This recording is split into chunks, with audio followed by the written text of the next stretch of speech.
Welcome back to Civilization and its Discontents, Part 2. In the last video, we looked at the governmental organizations of Boston's military and underworld, Billstown, and Pittsburgh. Now we're going to wrap up our correlation of governments in The Last of Us by considering David's camp along with the Fireflies. We'll then look at lesser but nonetheless significant elements of these different human ecologies, including the roles of women in each society. This is Ramirez at Sector 12, requesting pickup for 3 stragglers. Different levels of technological sophistication.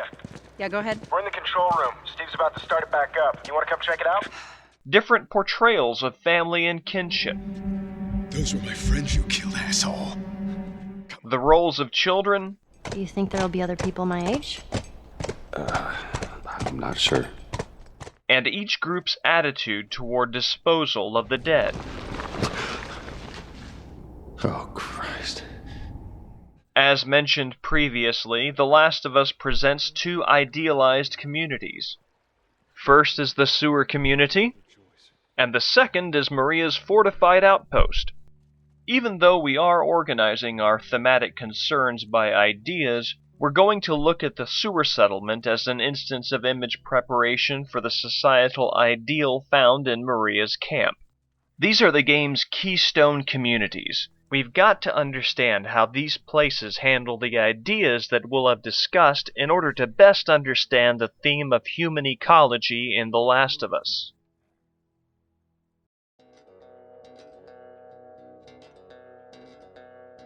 So, let's get started on David's camp. We've looked at several ways in which The Last of Us changes its presentation after Joel's injury. In addition to changing Ellie's role from protected to protector, forcing an emphasis on stealth, Got you! and changing interactive structural cues such as L3 prompts, That's the way back. The Last of Us differs in how it presents government here. The difference is that the game withholds the community's backstory. We don't get to see who they have been. We only get to see who they are now and who they might become.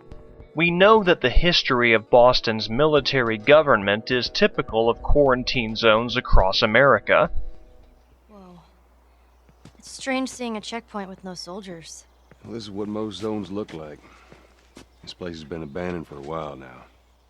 We know Billstown's history as we come to understand the rift in his relationship with Frank. He was my partner. He's the only idiot that would wear a shirt like that. And we understand the subverted revolution that led to the brutal survival of the fittest government of the hunters in Pittsburgh.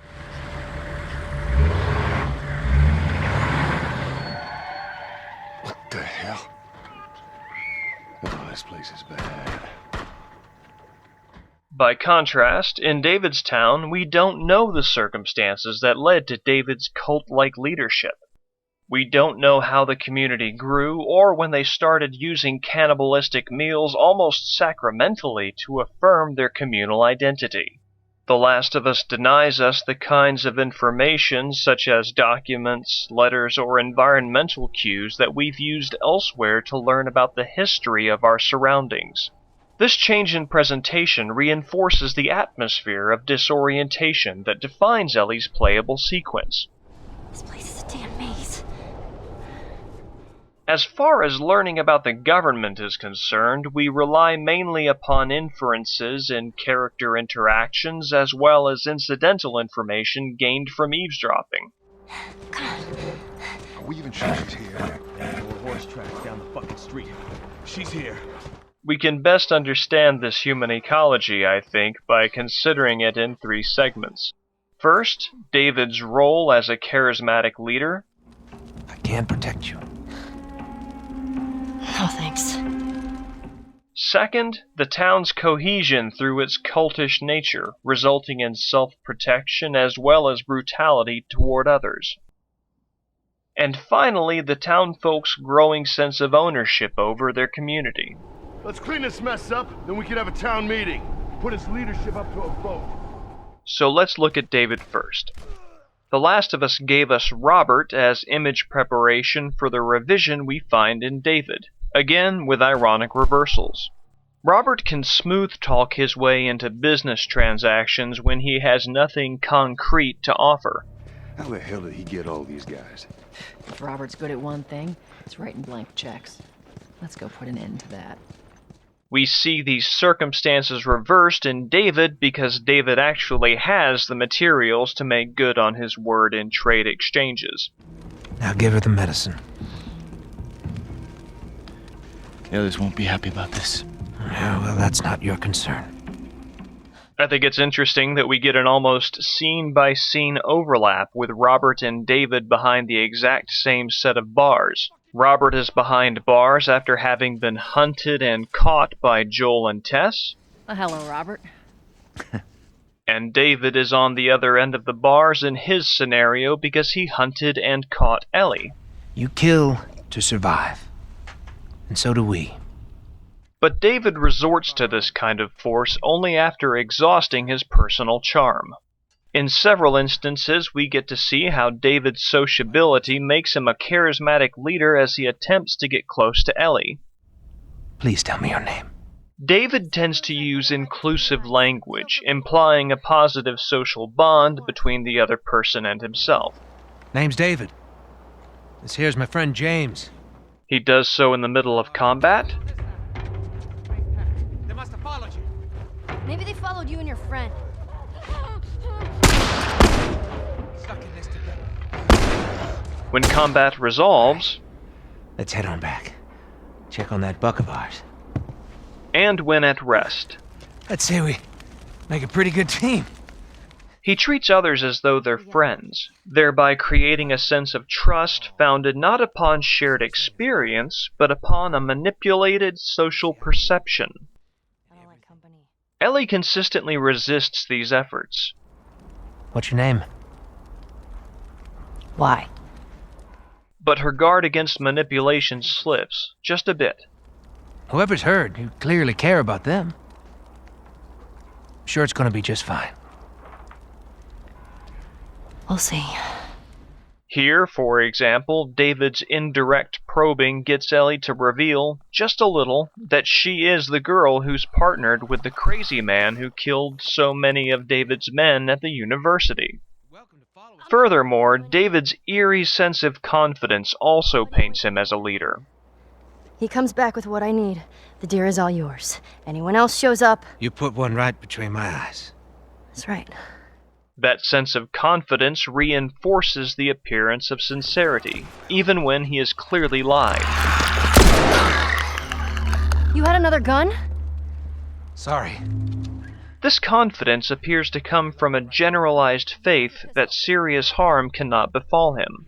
Now, this is important. We need to address the faith element of David's character and the town's human ecology, and that will involve discussion of religion. Definitely a prickly topic. So I'd like to clarify that all discussion of religion or religious elements in this video essay is for the sole purpose of discussing these qualities as they pertain to The Last of Us. Moving along then. Because of the charismatic qualities already discussed, David is a cult leader. In order to best understand David and this human ecology, we've got to distinguish between cult and religion. Now, the idea of cult involves the performance of rituals that affirm group cohesion and identity. Certain kinds of charismatic personalities can use their own social momentum to create this kind of community. Cultic practices are involved in a religion, but religion extends beyond those qualities. A religion will have ritual practice, usually in the form of community worship or shared meals, but a religion will also focus upon symbols that express deeper concerns. Then there's the matter of what's called Providence. A cult may include the idea that its members are especially elected by one or several immaterial beings for some purpose unknown outside of the cult. A religion may also include this idea of election or separation, but, as the existence of non-Calvinists proves, this is not a necessary quality of religion. The use and coordination of symbols, however, are necessary qualities of a religion. Gratitude is directed toward the cult leader who is closely identified with whatever invisible power is at work. So I think that David's community is better described as cultic rather than religious, precisely because it lacks any use of symbols. The only two aspects of religion that I see in David's community are those of a cultic ritual and a belief in Providence. Each of these qualities manifests in Todd's steakhouse. As we covered in an earlier video, communal meals of human flesh serve as a binding ritual in the steakhouse. These meals also reinforce David's identity as a person chosen by Providence to lead others. The emphasis upon the word he in this steakhouse banner directly taps into a generalized, abstract image of a patriarchal god. The language on this banner also suggests David's role as a political leader, the one who has led the town to survival. Altogether, the cultic ritual identifies David as a patriarch chosen by Providence to run the community. For these reasons, I think that it's incorrect to call the government here a theocracy. The government is based around David as a charismatic leader, making this government cult and cult alone. Let's take another look at that charismatic personality. David's faith seems to be an aggrandizement of his own self-confidence. Now, you see, I believe that everything happens for a reason. Sure. I do. He can afford to believe that everything happens for a reason because the community's history, unknown to us, has put him in a position of leadership. The times have treated him well. Again, we don't have much by way of evidence to know that history. However, we can infer that David has served as leader for quite some time if we consider the confession that Joel extracts from one of David's thugs. She's alive. She's David's newest pet. This implies that Ellie is not the first pet whom David has abused his role as leader to kidnap. The flip side of David's confidence, of course, is the brutality that David acknowledges is necessary for his group to survive. We have to take care of our own, by any means necessary. Here we see an escalation of the hunter's brutality. The hunters survive to survive, yet David assumes that his and his town's thriving owes to divine providence. David's men fight as the hunters do, often for the same reasons. In the university to forage for supplies, and in the suburbs to track Ellie and Joel as the hunters did with their Humvee in Pittsburgh.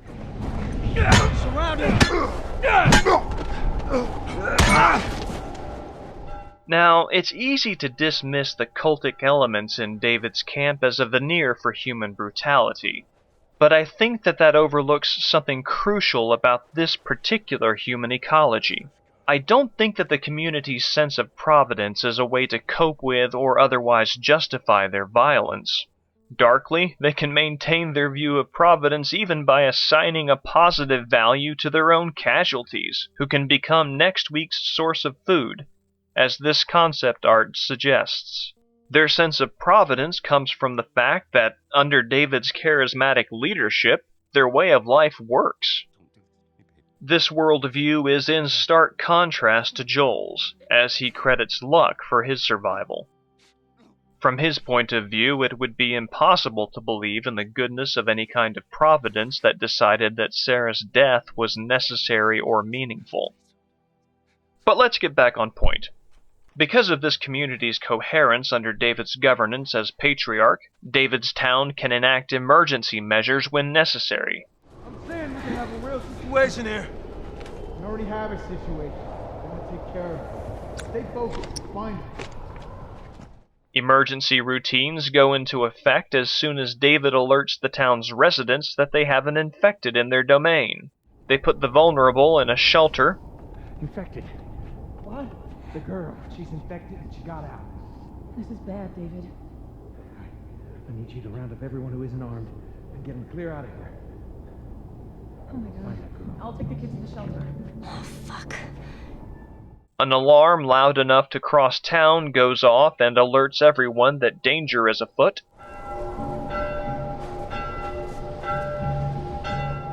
And everyone who is armed falls into what appears to be a well-rehearsed, coordinated sweep of the buildings in town.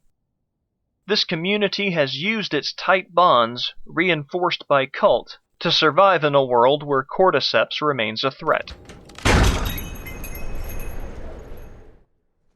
We'll conclude by observing how government in David's camp arises from the structure of image preparation and revision that we've established.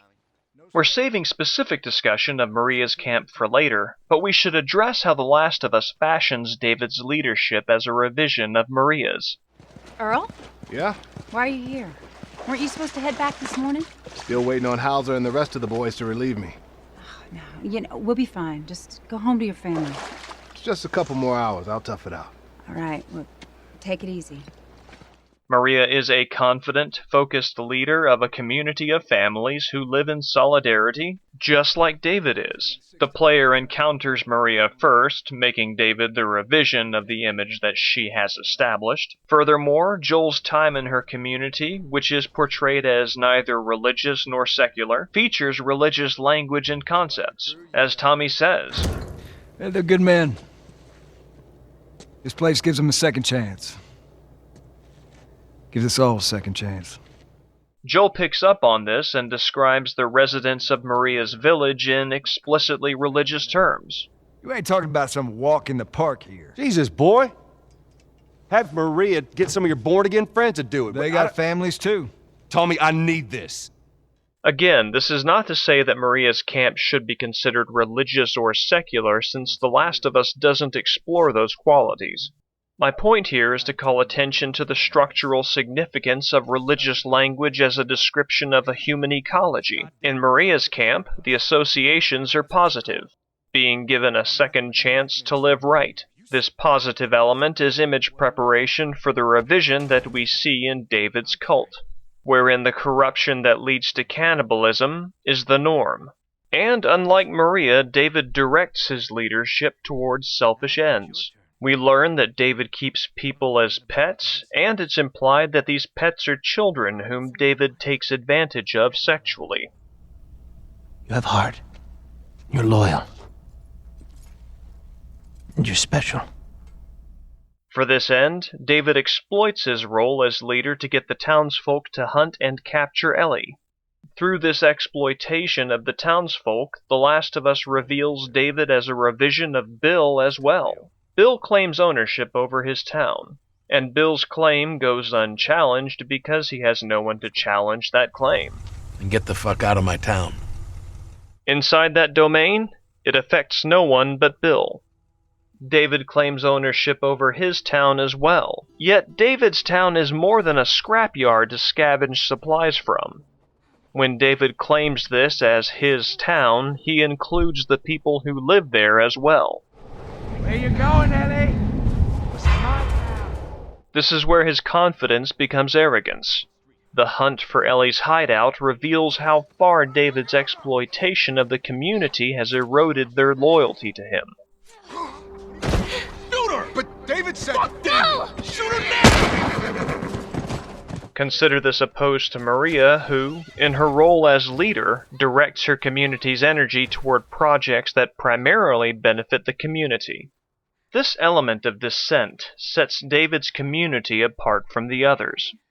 It's a human ecology in transition. They're moving away from a cult that surrounds a charismatic leader, and we participate, indeed we are, that turning point. You really killing her? David said he wants her alive. He doesn't get to make that call. James told me it's the girl from the university. How many of our guys were killed there? Oh, shit. I didn't know that was her. Screw David, then. I ain't taking a chance with this. Because of the chaos that David's hunt for Ellie has wrought, the townfolk have the gumption to take control of their next steps themselves. Holy shit. Ellie? The townsfolk seem intent upon an orderly transition of leadership away from David's charismatic sway towards some other governmental scheme. Tired of this shit. Cross the line this time. I've been saying this for months. You could tell Jim enough. This girl killed our men. Now she's infected. Let's clean this mess up, then we can have a town meeting. Put his leadership up to a vote. This revises the image of powerlessness that we saw in Pittsburgh. Based on this conversation that we heard before, New head honcho. Same bullshit talk.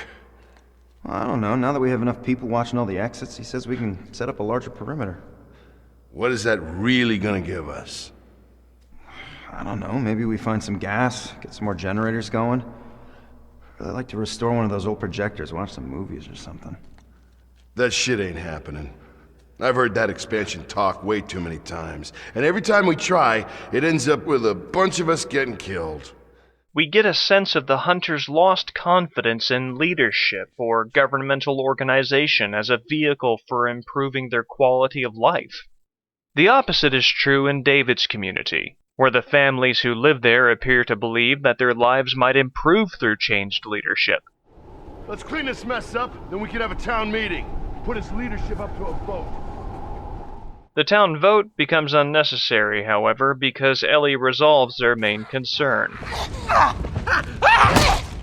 By the end of this chapter, the town's charismatic cult leader is extremely dead, and Todd's steakhouse, the temple where they shared their communal meals, is destroyed.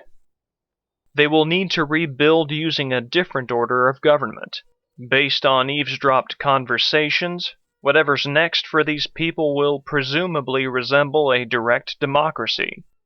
This is why the distinction between cult and religion drawn earlier, I think, is so important. The cult extended from David's faith, which in turn extended from his self-confidence and was communicated through his personal charm. When the societal organization is based around a single person's charisma rather than a set of symbols that express higher concerns, they have no religion to outlast David's leadership. For these reasons, I would strongly suspect something non-cultic and non-religious to replace the old order. To draw this examination of government back into our thematic concerns, this is a fascinating human ecology. Perhaps ironically the second most optimistic glimpse of rebuilding human society. This is assuming, of course, that they stop eating human flesh. Oh, Christ. So, to sum up, this ecology begins with a waning governmental structure based on charismatic leadership and cultic rites, and it ends with a possibly democratic government, since Ellie has effectively put down the site of their cultic rites as well as the man who fueled their sense of providence. Human ecologies are always in transition. We've seen this in every locale as we've learned the backstory of each place's governmental orders. Rather than looking to the past, David's Town uses the flexibility of the game's thematic structure to show us a human ecology in transition from the present to the future. The Fireflies are the last group whose government will consider apart from other aspects of its human ecology, such as the social roles of women and levels of technology. Remember, we're going to look at all the qualities of the sewer encampment and Maria's camp at the same time. As with most groups, we learn about the Fireflies' origins and past. Instead of learning about their past through documents and eavesdropping, however, The Last of Us narrates their origins directly. A group calling themselves the Fireflies have claimed responsibility for both attacks. Their public charter calls for the return of all branches of government. Demonstrations broke out following the execution of 6 more alleged Fireflies. At their start, the Fireflies are a revolutionary group with a chartered mission to restore the American government in response to the military coup coordinated through the quarantine zones. With the bureaucrats out of power, we can finally take the necessary steps.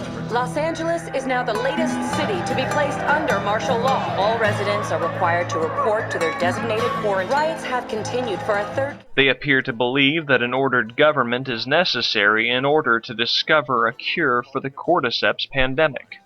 By the time we encounter the Fireflies in The Last of Us, though, they apparently have abandoned their first demand. They're no longer trying to re-establish the structure of the United States government. Their terrorist tactics against the quarantine zone militaries, including the encouragement of insurrection as well as direct assault, appear to be all that remain of their demands of the military takeover. All right, move on through. Thanks. Get out of here! Go! Close it up! Firefly! Fucking shoot him! And in Pittsburgh's case, they had no way to incorporate the overthrow of the military into part of that larger scheme to unify the former United States under one civil government. Taken all together, statecraft is not one of the Firefly's strengths. The game reinforces the sense of this lost national identity that the Fireflies are trying to restore by sending Joel, Tess, and Ellie to the Capitol building as the game's second waypoint. Even the fight to the Capitol building magnifies the point. What is this place? An old museum. Some of these things are hundreds of years old. Really? Wow. We fight through a museum containing historical documents that relate to and describe major moments in America's movement toward being a sovereign state instead of being a colony of the British Empire. The fight to and through the Capitol building snapshots America's self-destruction in response to the cordyceps pandemic. In other words, we are sent through the wreckage of American sovereignty to that sovereignty's final grave in the Capitol building. The trek is littered with the corpses of Fireflies, and Joel, Tess, and Ellie experience these environments on a mission for the Fireflies. By association, then, we understand that the Fireflies' chartered goal of re-establishing the federal government has failed. And on top of that, as soon as we arrive at the Capitol building, the victorious enemies of that government swarm and troll a dragnet through the building for any signs of Fireflies, whom they mistake Joel and Tess as. To summarize, then, in associative terms, we understand that the Fireflies' mission to restore the federal government, as well as their effort to rebuild the world bombed by the military, is dead. So that's the narrative background that we can build from looking at direct narration as well as associative cues. Don't do anything stupid. We might assume that the Fireflies would have an identity opposite their enemies, but the structure of image preparation and revision shows this to be untrue. The Fireflies' government is not opposite the military's. It's merely revised. Scenarios that we encountered in Boston return in a different form in Salt Lake City. Take the scenario that we just visited as an example. In Boston, Tess, Ellie, and Joel are caught and detained as stragglers moving through the outskirts of the quarantine zone. Then later, in Salt Lake City, Joel and Ellie are caught as stragglers moving through the outskirts of the Fireflies area of operation. In Boston, our group escaped detention,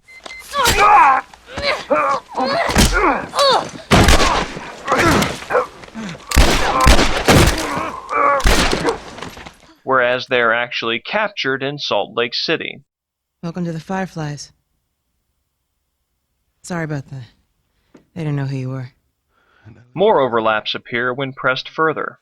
In each one, Joel gets cracked in the head with the butt of a rifle. Don't do anything stupid.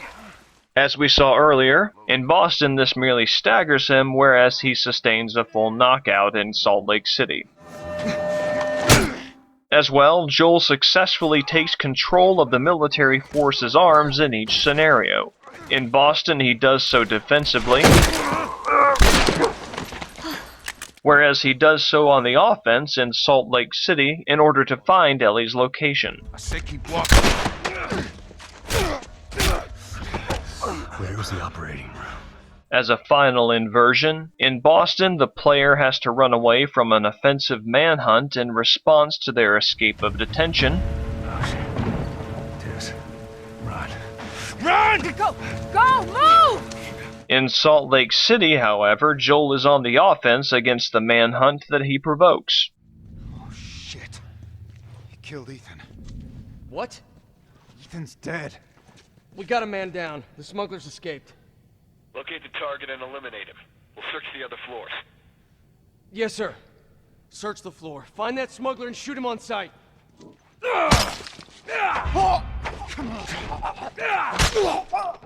A second set of revised images that overlap the scenario we've just discussed also likens the Fireflies to the Boston military.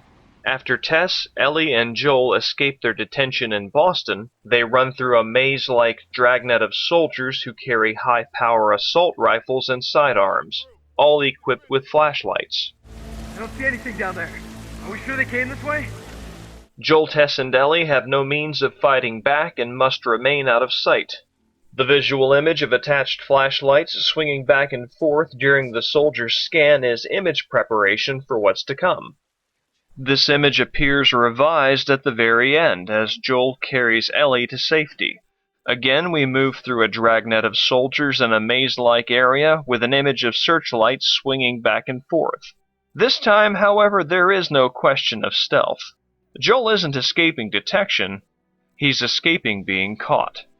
This is a great example of applying the patterns learned from the game's interactive structure to its content and themes. The Boston military hunted Joel, Ellie, and Tess because they had killed 2 officers and escaped detention. Later, we understand that through an altered repetition of similar elements, the Fireflies behave the same way, both because Joel has killed dozens of their soldiers, and also, most importantly, for their cause to find a cure.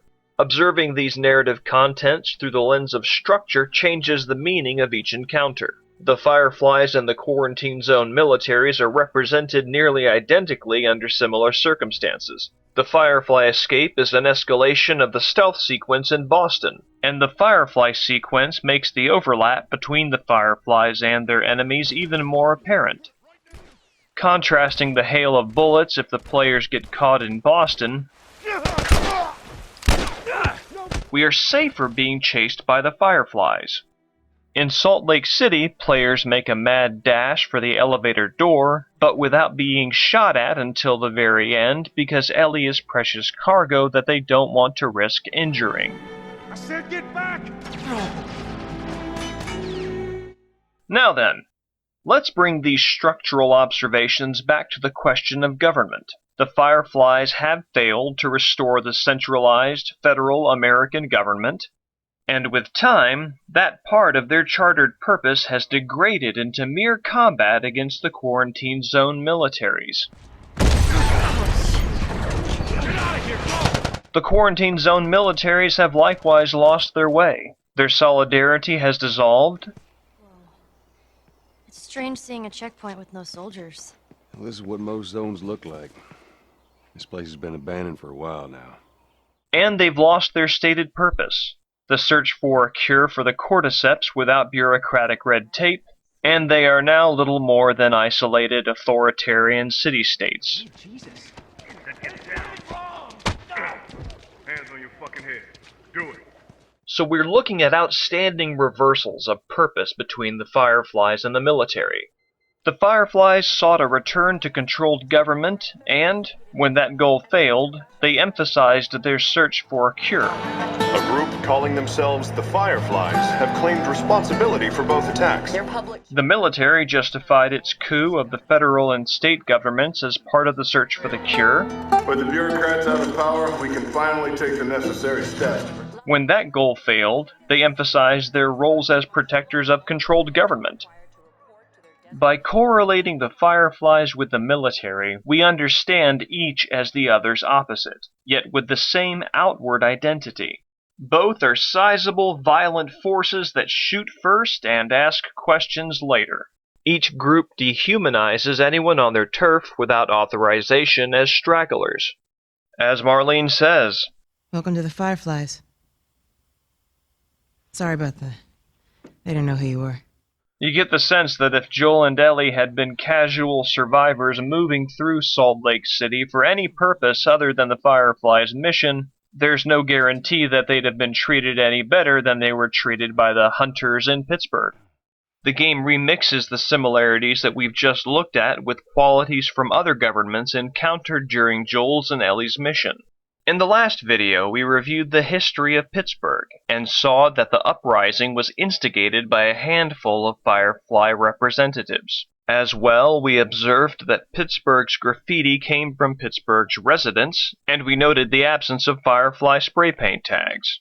This indicated that the Fireflies had lost control of the city's revolution that they had sparked. We find in the Firefly document in Pittsburgh that Pittsburgh's leaders explicitly reject any kind of coordination with the Firefly's centralized leadership located elsewhere. This relationship is important. It's one of our main encounters with the failure of the Firefly's initial goal. The Fireflies have centralized leadership. There you go. Queen Firefly. And federal rule of law is the centralized leadership that the Fireflies had chartered to restore. They want to start the fight to return to old America, but they can't contain it. Not even on the smaller scale of growing their own organization. And, unfortunately for the Fireflies' legacy, Pittsburgh's situation seems representative of other quarantine zones across the former United States. In order to continue their work, in order to continue existing, the Fireflies required another focus to concentrate their efforts upon. That fallback goal was the noble search for the cure for the cordyceps. But we'll explore that in a bit. First, I'd like to pull back from content and refocus on structure. Here is where the remixing element of image preparation and revision becomes crucial to completing the development of this slice of human ecology. That slice being flawed governmental order in The Last of Us. The Boston quarantine zone was an anonymous power. We saw examples of hierarchy, implying that each soldier and officer was responsible to a higher-up somewhere. This is Ramirez at Sector 12, requesting pickup for 3 stragglers. Understood. But those higher-ups never showed up in the story.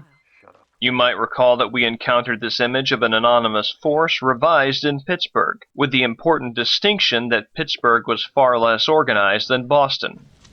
New head honcho. Same bullshit talk. The Last of Us remixes Boston's hierarchically organized military rule of law by giving us access to its leader, Marlene.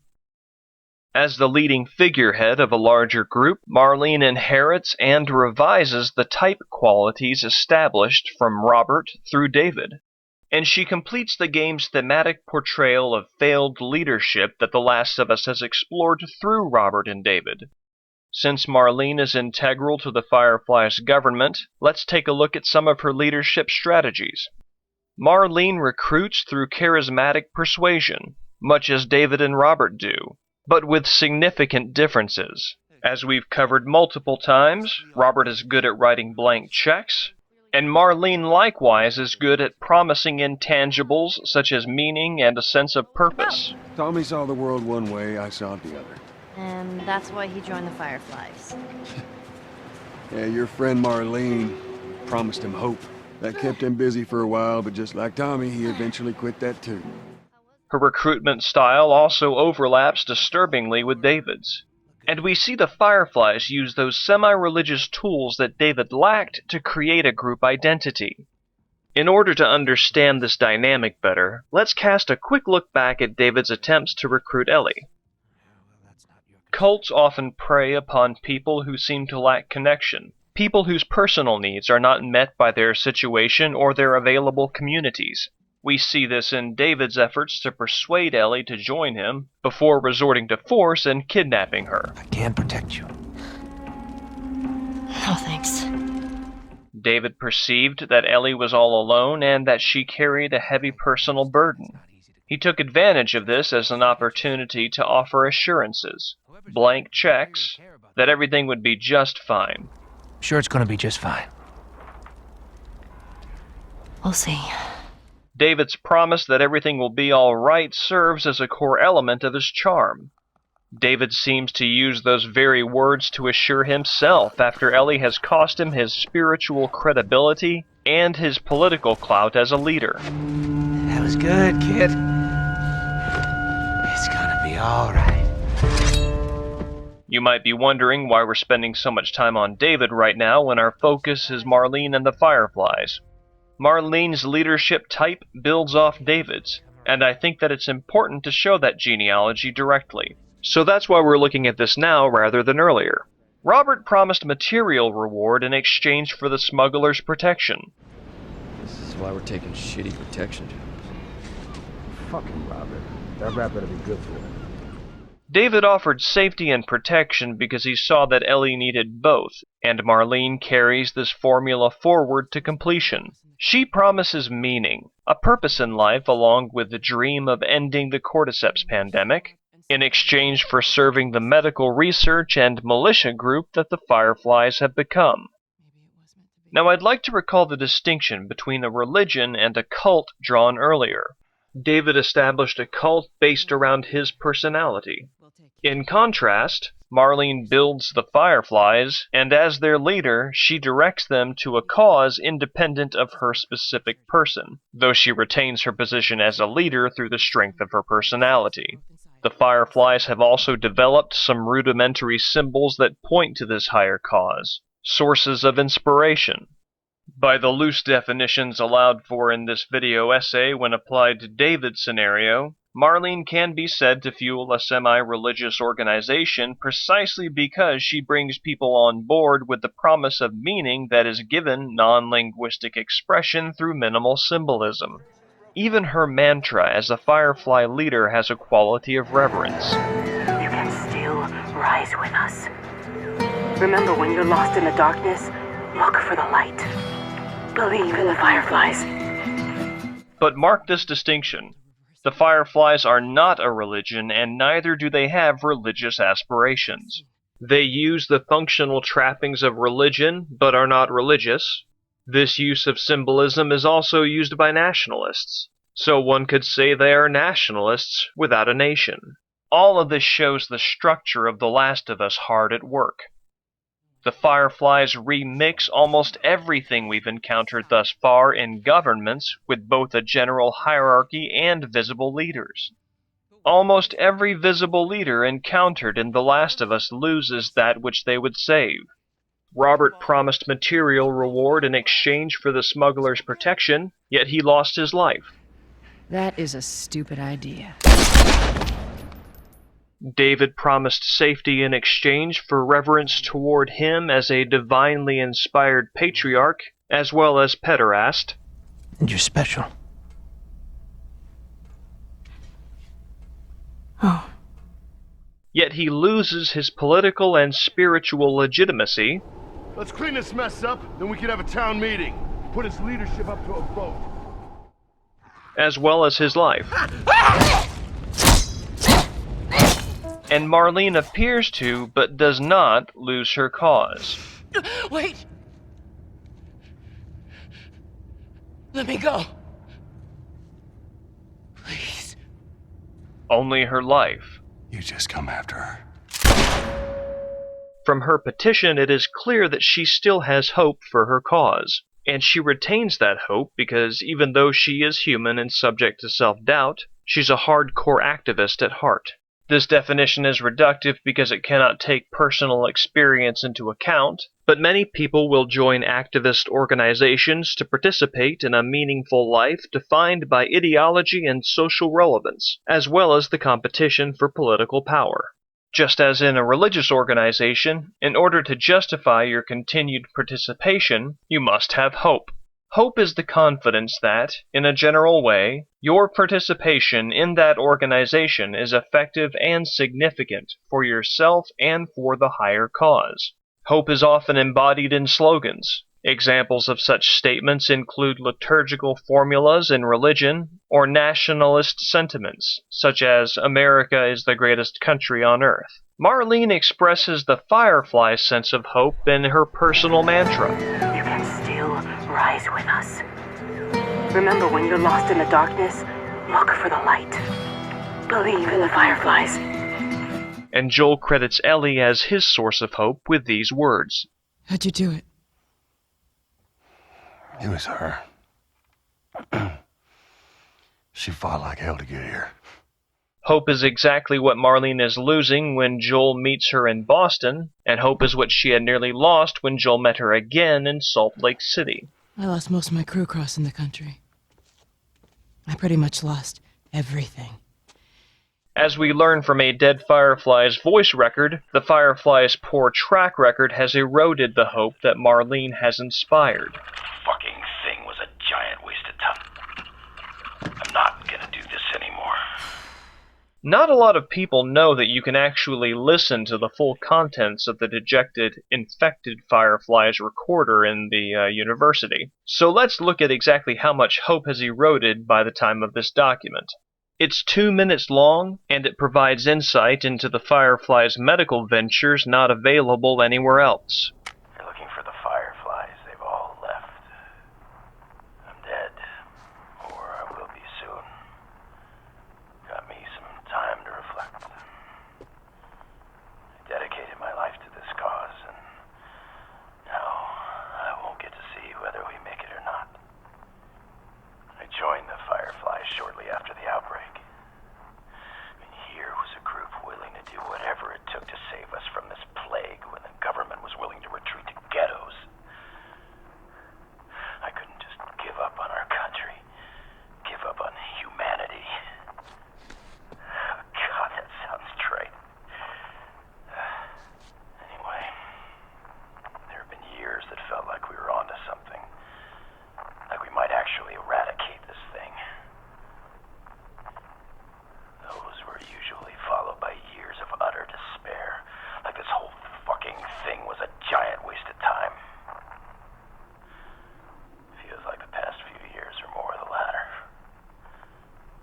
We haven't had a breakthrough since the passive vaccine test we ran, 5 years ago? Now this entire lab has been compromised, and the higher-ups have decided to abandon the university. I'm just fucking tired. I can't do this anymore. I'm not gonna do this anymore. If you've made it here looking for the others, they've all returned to St. Mary's Hospital in Salt Lake City. You'll find them there, still trying to save the world. Good luck with that.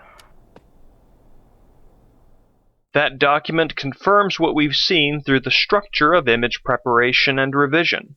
Here is a hopeful activist group with a charismatic leader whose specific personality is detached from the cause. You'll note that he never once mentioned Marlene, even though she's the only character ever identified as, in Joel's words, Queen Firefly. Given the fact that the cause is independent of Marlene's specific leadership, I don't think that her death means the death of the Fireflies. This marks the Fireflies' fate as different from the fate of Davidstown after David has been vanquished. Davidstown will need to reorganize because their specific leader is gone. The Fireflies, however, can maintain the same power structure. They can afford this because the Fireflies' government is a remixing of a charismatic leader with a hierarchical military organization. As far as the governmental aspect of the Fireflies' human ecology is concerned, the Fireflies are the culmination of all the power structures we've seen to date. To their advantage, I might add. We find further evidence of all of this in Salt Lake City. That dejected Firefly's voice recording serves as image preparation for the unrestrained joy found in another scientist's voice recording in Salt Lake City. April 28th. Marlene was right. The girl's infection is like nothing I've ever seen. The cause of her immunity is uncertain. As we've seen in all past cases, the antigenic titers of the patient's cordyceps remain high in both the serum and the cerebrospinal fluid. Blood cultures taken from the patient rapidly grow cordyceps and fungal media in the lab. However, white blood cell lines, including percentages and absolute counts, are completely normal. There is no elevation of pro-inflammatory cytokines, and an MRI of the brain shows no evidence of fungal growth in the limbic regions, which would normally accompany the prodrome of aggression in infected patients. We must find a way to replicate this state under laboratory conditions. We're about to hit a milestone in human history equal to the discovery of penicillin. After years of wandering in circles, we're about to come home. Make a difference. and bring the human race back into control of its own destiny. All of our sacrifices and the hundreds of men and women who've bled for this cause, or worse, will not be in vain. The tone and mood are opposite, but each recording complements the other structurally, and they point to how serious the Firefly's loss of hope has become.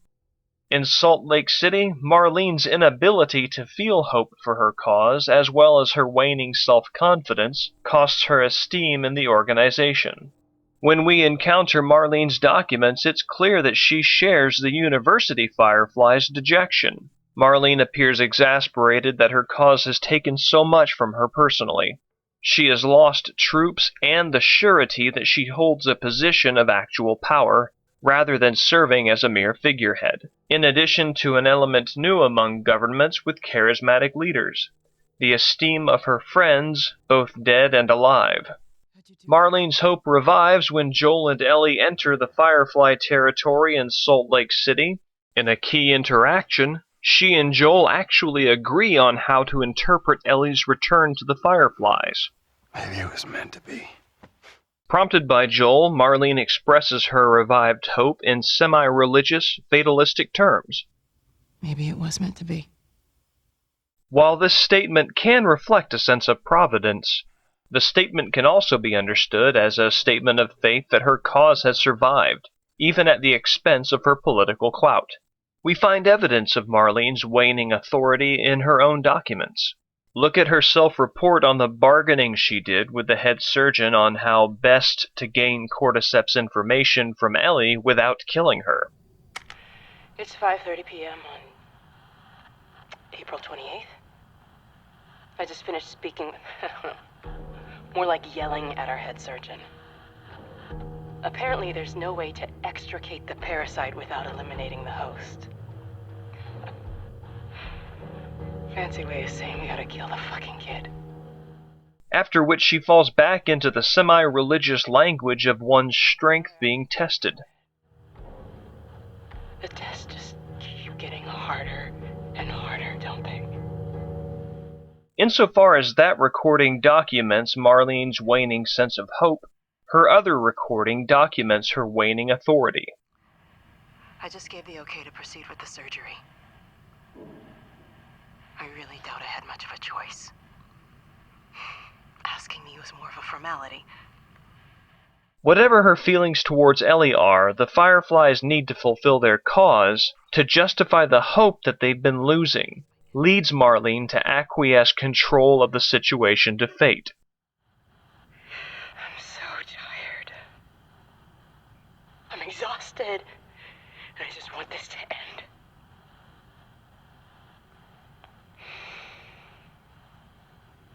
So be it.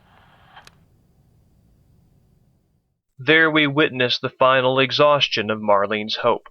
Over the course of the game, we see Marlene change from an activist who believes that her ideology, her activism, and her symbols can change the world. You can still rise with us. Remember, when you're lost in the darkness, look for the light. Believe in the Fireflies. In the end, we see Marlene lapse into a changed, embittered hope. As noted before, hope directs individuals toward an ideal. With Ellie's death, the goal that the Fireflies have hoped for might be fulfilled. Yet, in a moment of supreme irony, Marlene's hope turns into that same deterministic worldview that has dominated all the human ecologies discussed so far. I get it. But whatever it is you think you're going through right now is nothing to what I have been through. I knew her since she was born. I promised her mother I would look after her. Then why are you letting this happen? Because this isn't about me, or even her. There is no other choice here. Joel confronts this deterministic worldview, but we're saving that discussion for a later video. So in terms of structure and government, The Last of Us revises the anonymous hierarchies of Boston and Pittsburgh by assigning the Fireflies a hierarchical militia. The game also revises Roberts and David's failed leadership through Marlene, who, as a leader, offers intangibles during recruitment, and believes that her cause is more important than the freedom of an individual to choose to live or die. So, what's next for the Fireflies? They're clearly not all dead. When The Last of Us structures the Fireflies as revisions and remixings of all the groups that came before, the game implies that they will reorganize around the ideals that gave them hope. Clearly, this is speculation on the future of a fictional landscape, and I offer it here as an example of how structural analysis can enrich a player's imaginative engagement with the story at hand. To close out, as a human ecology, the Fireflies are perhaps the most tortured by circumstance by attaching their self-value to an activist dream. Yet this attachment makes them more flexible, giving them one of the most important tools for the survival of a human ecology: a sense of purpose. Thank you for watching, and I hope you'll watch next time when we take our final looks at the theme of human ecologies in The Last of Us.